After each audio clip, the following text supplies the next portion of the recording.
joining. This is an immersion in energy, so get yourself comfortable.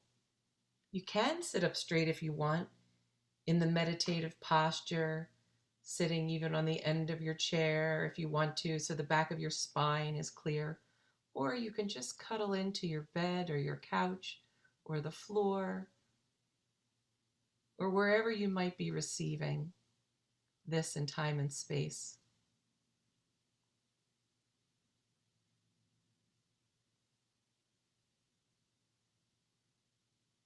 And inviting yourself to breathe right now.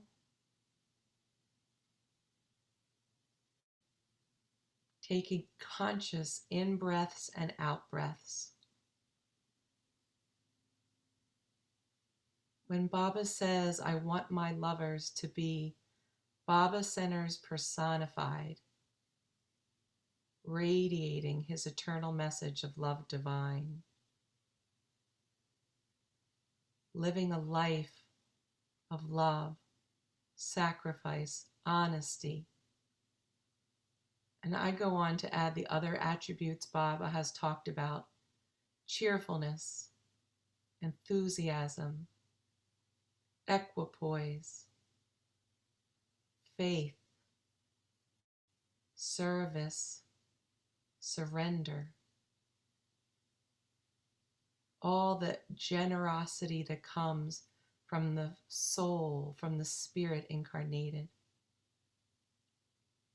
And when we breathe, and as you're breathing now, just notice whether you like that you're breathing.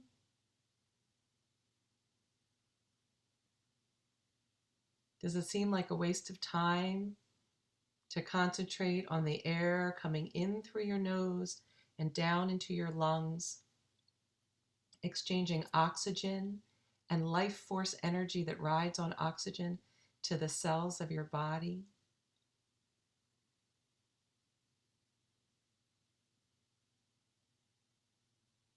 Radiant Health was created to support Baba lovers in their physical form, as well as their great intellect and wisdom, as well as their incredible connection to their soul and their spirit, and to give us an opportunity to inhabit with fullness this gift of the body. Baba would always ask, how's your health? Did you sleep? Did you eat? I don't believe that he asked those questions because they were superfluous. The last day that Baba spoke with his voice, multiple times he told the Mandali to take care of their health. And tonight's Radiant Health is exploring cleansing our hearts, as Baba has shared with us how important it is. And to begin to do that by connecting with the breath, which is the only vital function that we have true immediate control of, or will automatically take over. This vital function of life, when we consciously breathe, it's saying yes to our incarnation, yes to our life, yes to our experiences, and yes to the will and the wish of beloved Baba.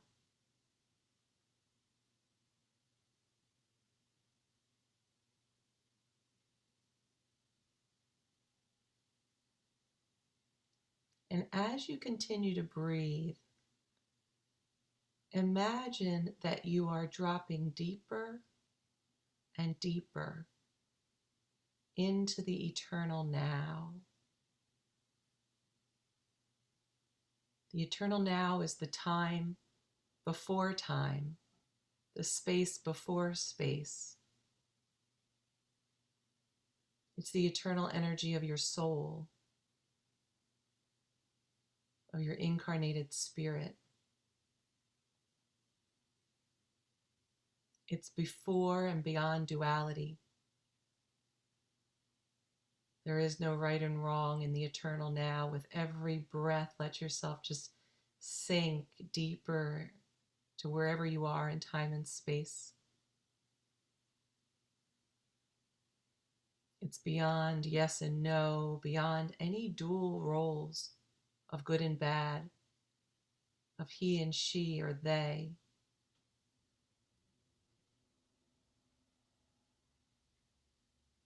It's even before the originating point of the Om.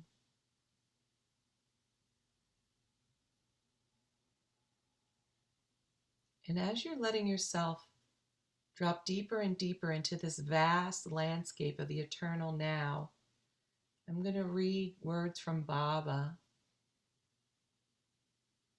It's from Life at Its Best, in a reading called Stake Everything on God.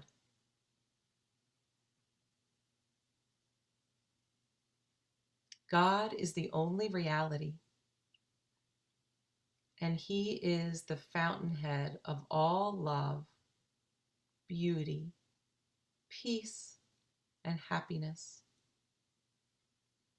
Even in and through the fleeting now of the false, God is eternally inviting man to Himself, capital Himself, affirming Himself as the truth of man's being.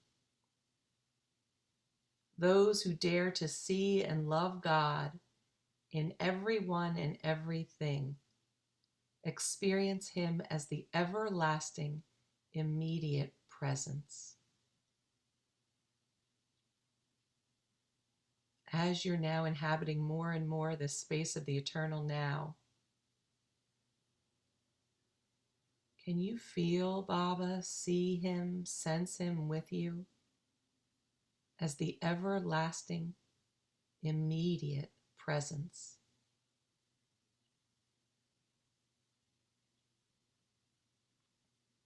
Only when man's mind is utterly detached from the false is it possible for man to disentangle himself from the repetitive clutches of the fleeting moment. Then and only then can he become established in the eternal now, which everlastingly includes the eternal past and the eternal future.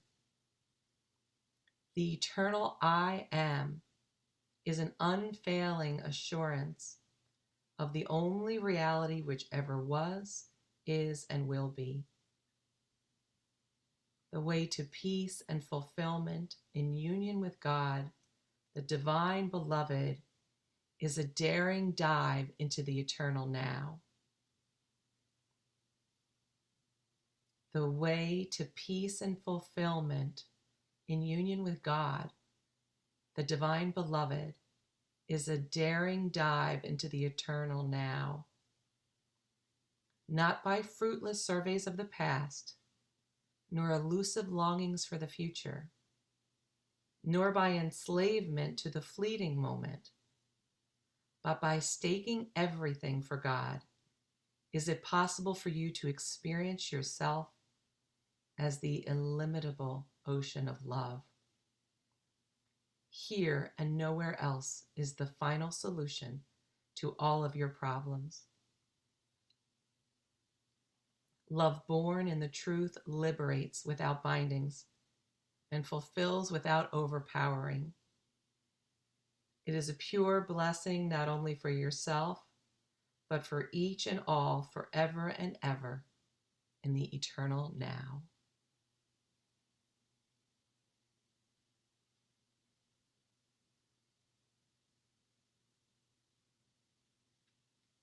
And if your eyes are closed, keep them that way. And if they're not, consider closing them and just seeing this vast landscape that is timeless, spaceless, and full of the latent energy for all things that exist, including your life. and your capacity to follow the command of Baba and be a Baba Center personified, radiating his eternal message of love divine.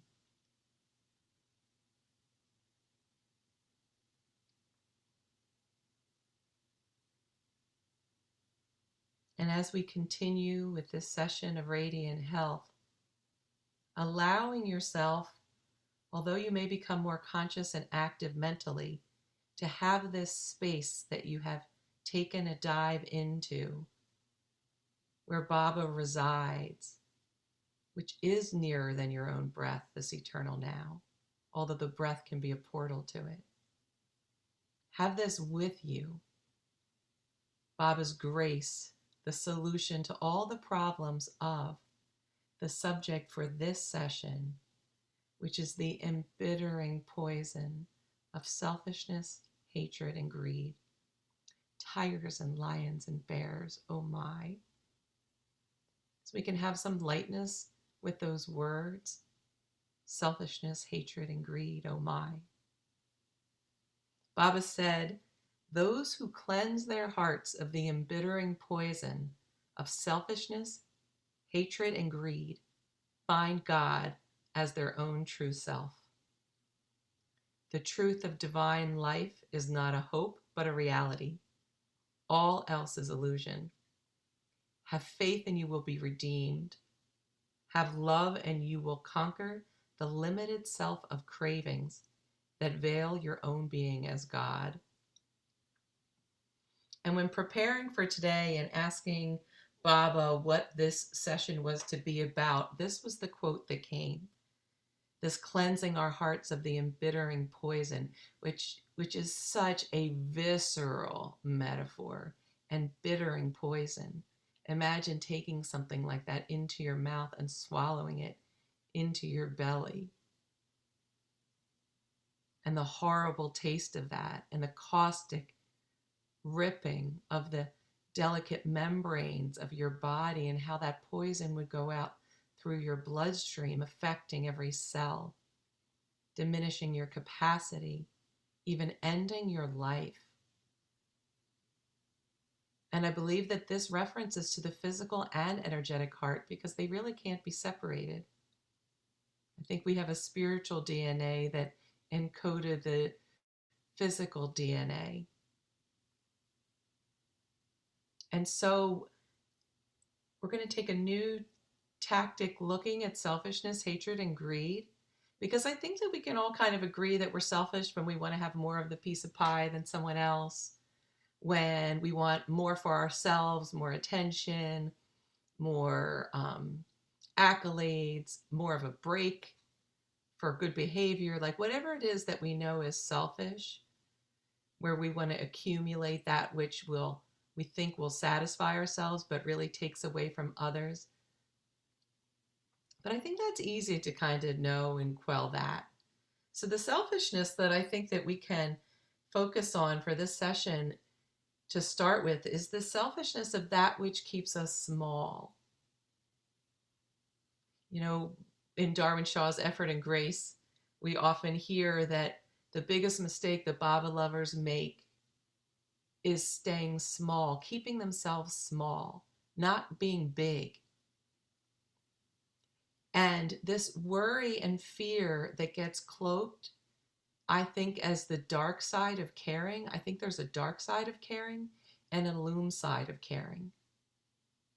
And I think that this worry that we might have for other people, or this concern that we call caring, is really can be selfish. It really can keep us small. It can keep us in the limited personality view of existence.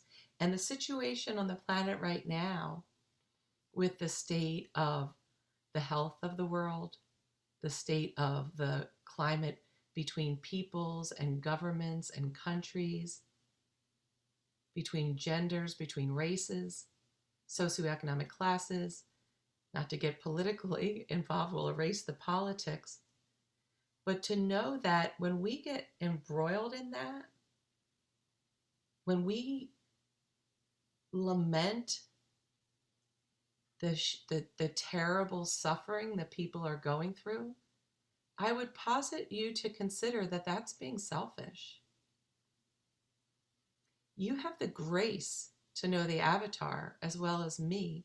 We've been given the nod, it said that Baba finds us, we don't find him. And like Eric said, you can't find Baba, but only seekers are found by him, or something like that. But I think that's a really cool paradox.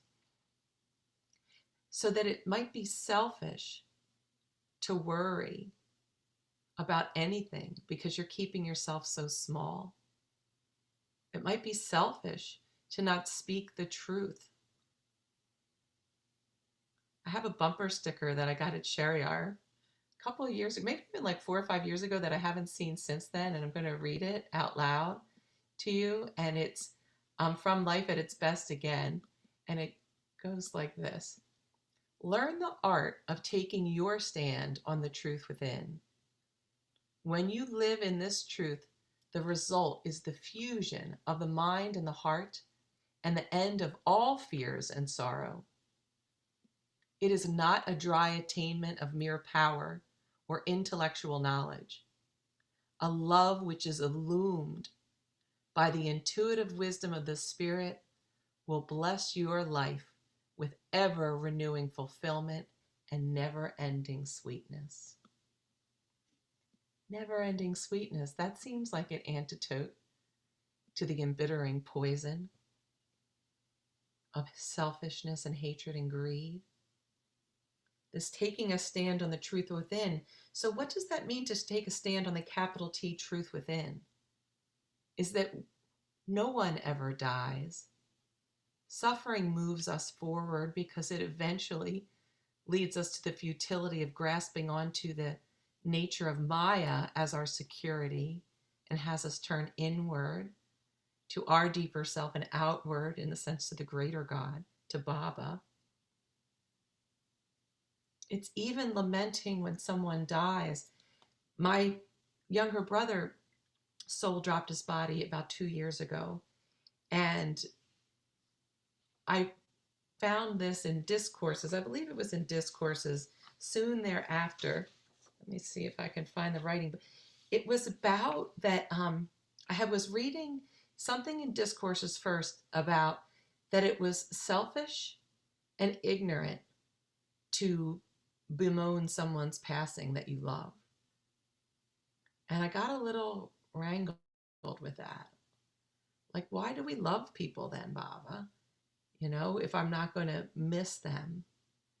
And that's, I think, not taking a stand on the truth within. Because Baba said this when his own brother, Jamshed, passed. He was talking about the death when someone dies, and he said it's the selfishness, when we're in that state, it's the selfishness of not being able to satisfy our minds in the absence of the sight of our dear ones that makes us wail, not so much the death itself. So it's like a selfish craving. Baba had said in discourses too, something to the effect of, he's with me, he's free. Why would you lament that? Why would you want him to spend another second here than his soul and the greater God had chosen? Those are my paraphrasing words, not Baba's.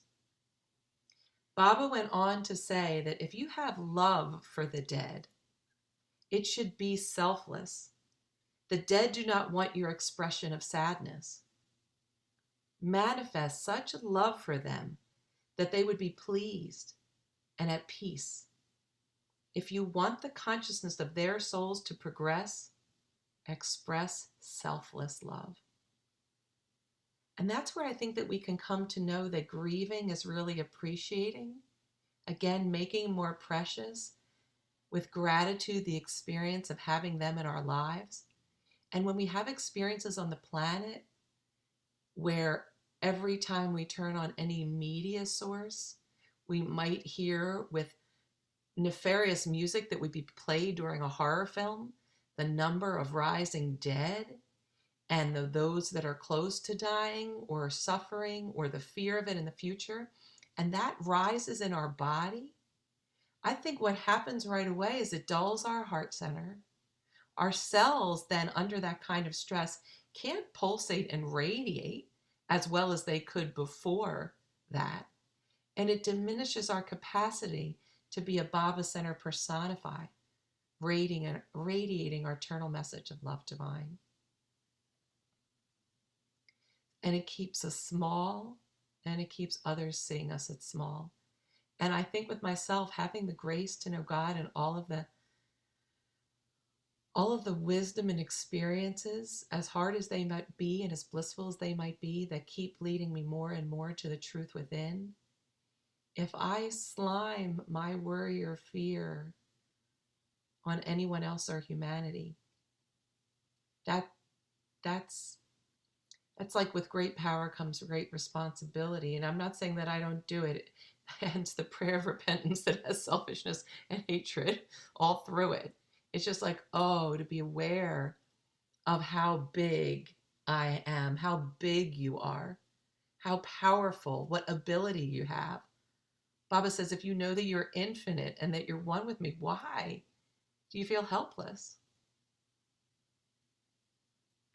And so that's the kind of tweak on selfishness. The tweak on hatred that I was inspired to bring is when we ignore, deny, artificially force from an ego sense our own precious body, this vehicle for the release of divine life.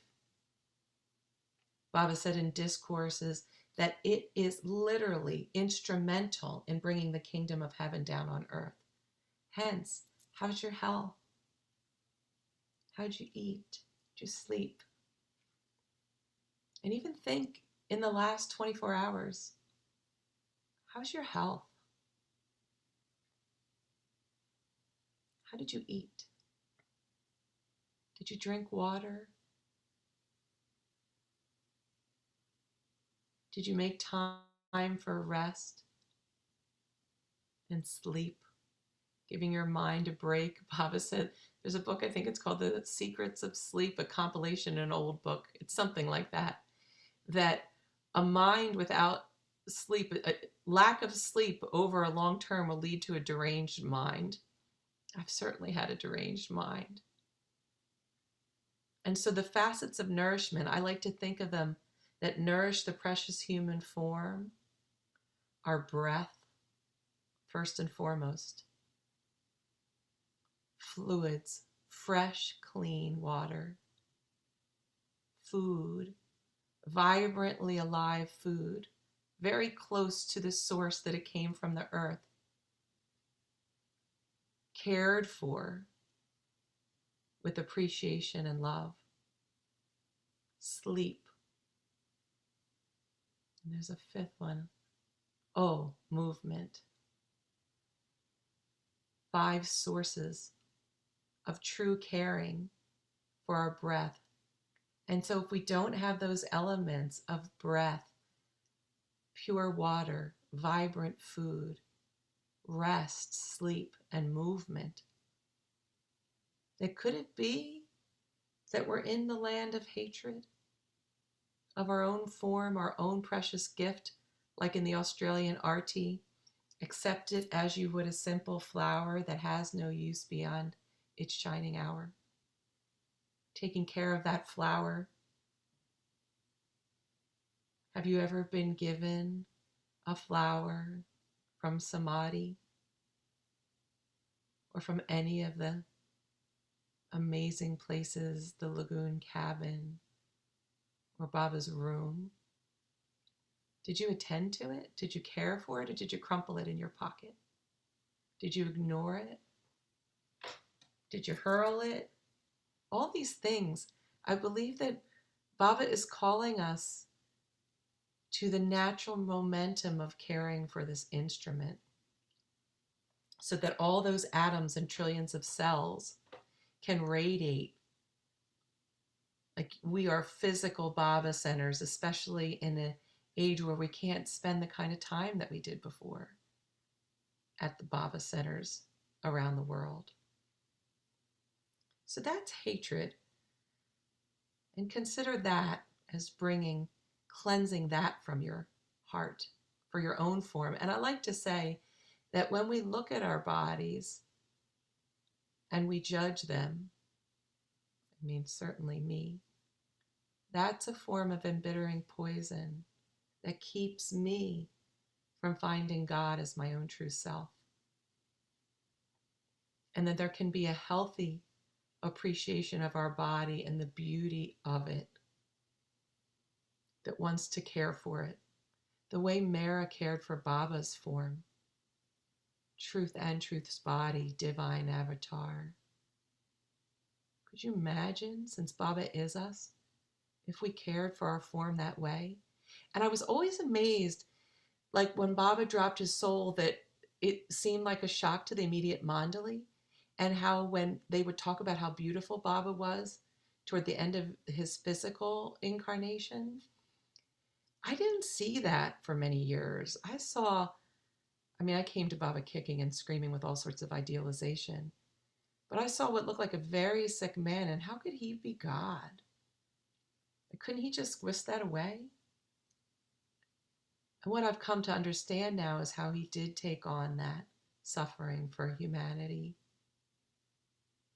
and kept the infinite bliss, like made a pathway for us to be in our body even with suffering and be able to maintain a connection to the infinite bliss, power, and knowledge of what we are, because Baba did it by example.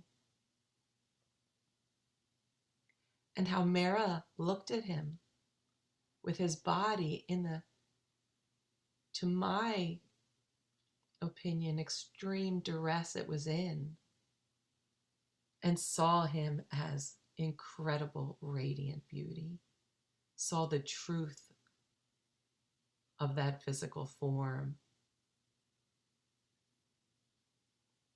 And I think that the grieving that she did for all of us, so that we can move through that to the truth of being able to, like what she would do when she would tell a story of Baba. To me, when her eyes would close slightly and do that, she was in the eternal now, with him in the present moment. Can you feel Baba right now with you in the present moment?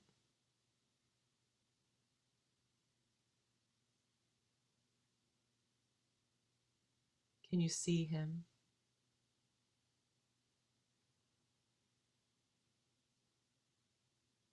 What is he saying to you?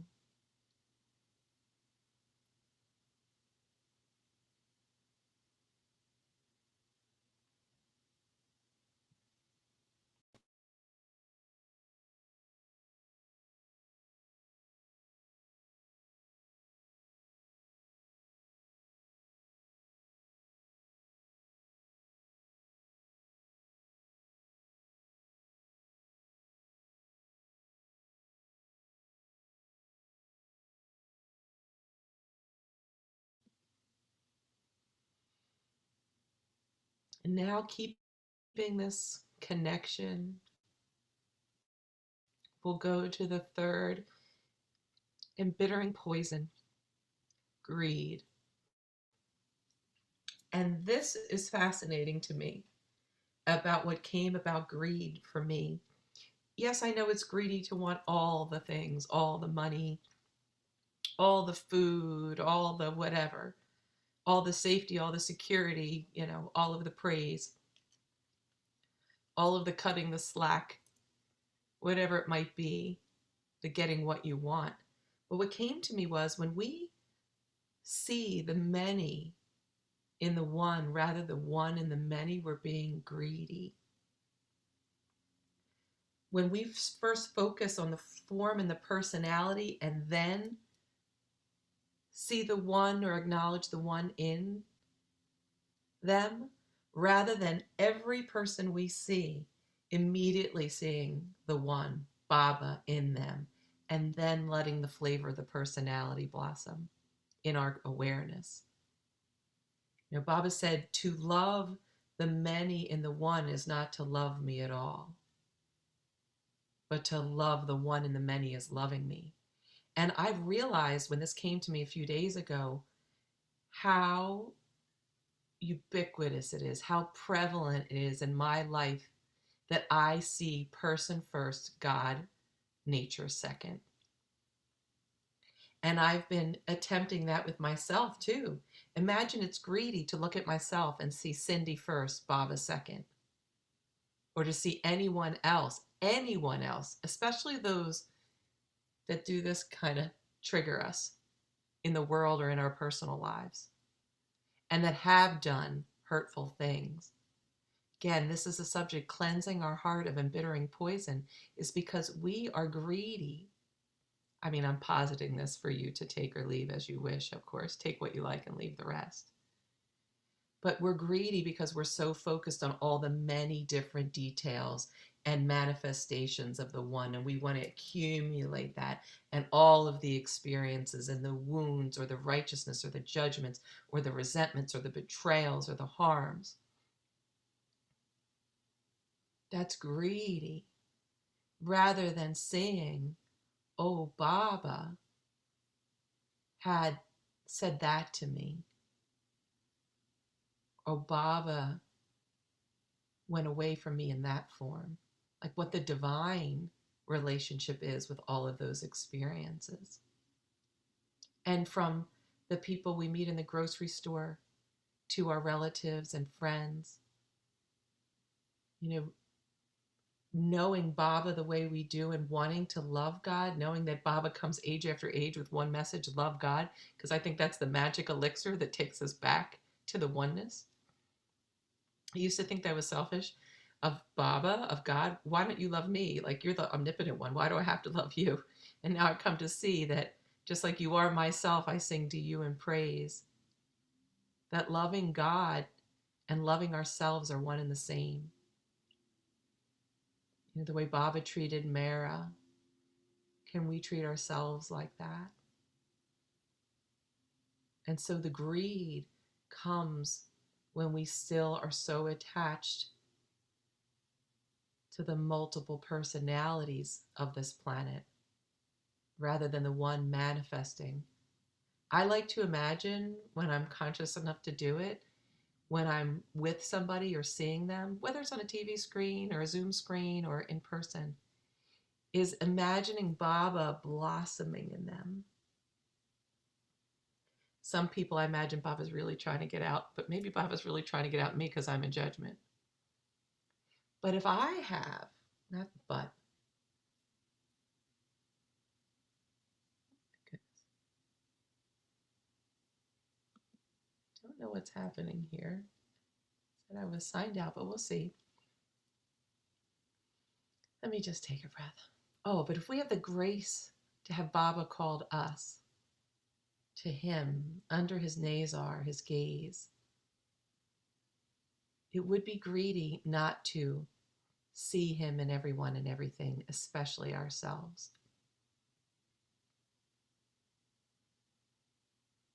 And so we'll be bringing this to completion soon with just an immersion back into the eternal now. And there's a group of people called the Heart Math Institute, if you're familiar with it. And they are quantifying in humans' ability to register the science of the heart. And I went to a long workshop with Heart Math a few years ago, and I am continuing to receive teachings from the people that are doing this. And there is a neural network on our physical heart that has more of an electromagnetic capacity and radiance than our brain. And this heart radiance, this neural network, this heart brain, so much more powerful than the human brain, is instrumental in the well-being in our own body and our ability to train or encourage others to be at that vibrational state of love. Like Baba said, that's printed on the back of the newer edition of Discourses, love cannot be coerced or forced, but it can be awakened through love itself. Love is essentially self-communicative. Those who have it or those who catch it. I'm going to just take it. I have it right here. The screen will go down a little lower, but I want to read it exactly. Love has to spring spontaneously from within. And imagine that Bob is reading you a bedtime story right now, or a morning time story, or whatever you want to be. Like, here's a story, my precious one. Love has to spring spontaneously from within. It is in no way amenable to any form of inner or outer force. Love and coercion can never go together. But while love cannot be forced upon anyone, it can be awakened through love itself. Love is essentially self-communicative. Those who do not have it catch it from those who have it. Those who receive love from others cannot be its recipients without giving a response that, in itself, is the nature of love. True love is unconquerable and irresistible. And I'm going to add, even for those embittering poisons of selfishness, hatred, and greed. It goes on gathering power and spreading itself until it eventually transforms everyone it touches. Humanity will attain a new mode of being in life through the free and unhampered interplay of pure love from heart to heart. And let yourself know in this moment that your heart has been purified and cleansed. Baba is with you in the eternal now, in the ocean, the pool of his love. Do not worry about your weaknesses. Come have a dip in his pool of love. And those wounds of the many can dissolve in the oneness, knowing that not a leaf blows without his will. Not a person shuns us, hurts us, ridicules us without his will, including us. But what the great gift we have is to become more conscious and cleanse it and find God as our own true self, the truth of divine life, having faith and being redeemed, having love and conquering the limited self of cravings that veil you as your own true being as God. So now, letting yourself imagine this neural network on your physical heart glowing with golden Baba love light. Letting yourself feel compassion for your humanity and for all of existence. Breathing in compassion, breathing out compassion. Breathing in compassion for the cells and organ structures and chakras and vortexes of your body. Breathing out compassion. Breathing in compassion for the thoughts of your mind, ever thought, thinking now, or to be thought. Exhaling compassion. Having compassion for the forgetting that we have of what we truly are. Exhaling compassion, and just continue to do this. You can just even imagine the energy of compassion coming in through your nose and then exhaling through every bit of your body, 360 degrees.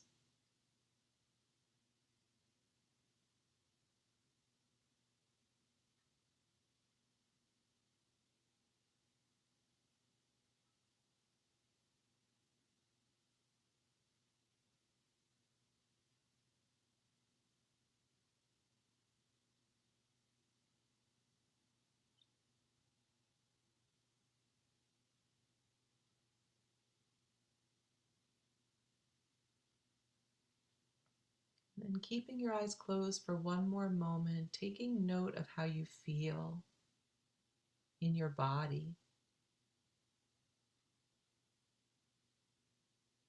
Simply breathing in and breathing out through your heart center.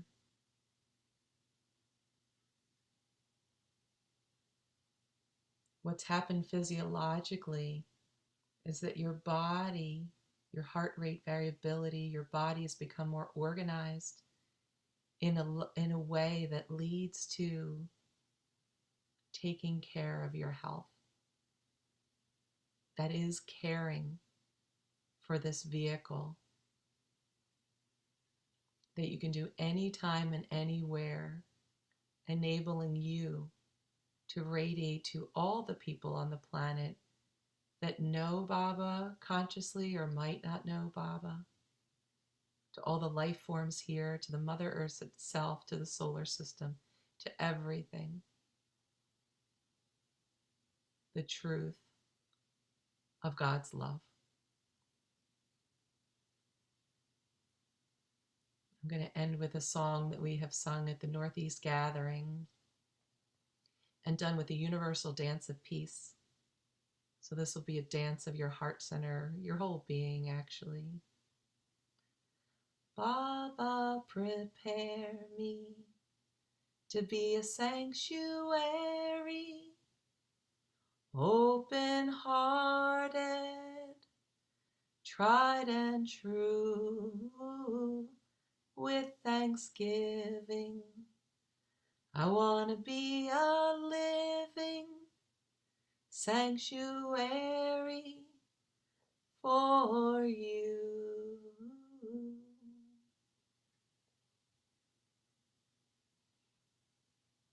Well, here's to the never-ending sweetness